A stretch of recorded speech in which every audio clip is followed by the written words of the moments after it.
காடவர்கோன் கழற்சிங்கர் நாயனார் வரலாறு.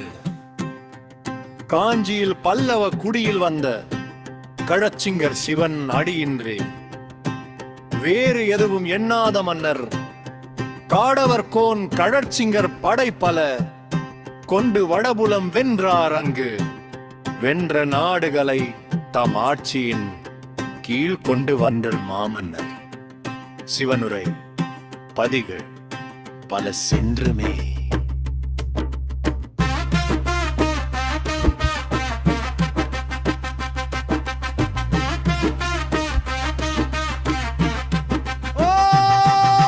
சிவனுரை பதிகள் பல சென்றுமை தொண்டாற்றினார் ஒரு பொழுது.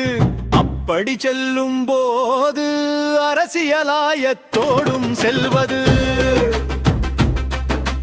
வழக்கம். தேரூரும் மாரூரும் வந்தது புற்றிடம் கொண்டான் கோவிலில் சென்று பணிந்தார். அவருடன் பட்டத்தரசி வலம் வந்து வணங்கி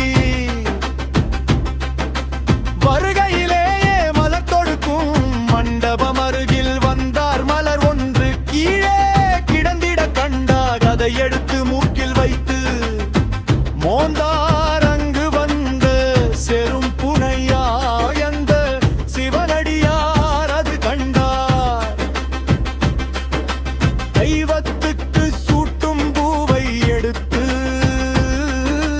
இவள் மோந்தாளோ என்று சினந்தார்.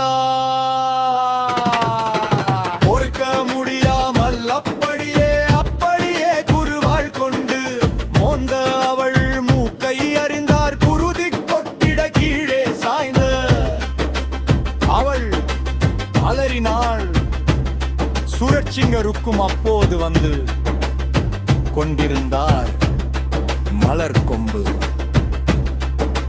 ஒன்று மண்ணில் சரிந்து விழுந்தது என தம் தேவி மூக்கருப்பட்டு குருதி கொட்டிட நிலத்தில் கிடந்தாள்.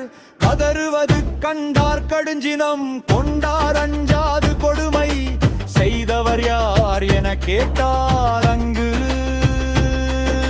நின்ற செருந்துணையார் நடந்ததை கூறினார். தெய்வத்திற்குரிய மலரை முதலில் எடுத்தது கை என்றோ முதலில் எடுத்த குற்றம் செய்தது கை. அடுத்த குற்றம் புரிந்தது மூர்க்கு முதலில் குற்றம் செய்த கையை துண்டிப்பதுதானே முறை என்று கூறிய வேந்தர் உடைவாளை எடுத்து அவள் கையை வெட்டி வீட்டினார். அணிந்த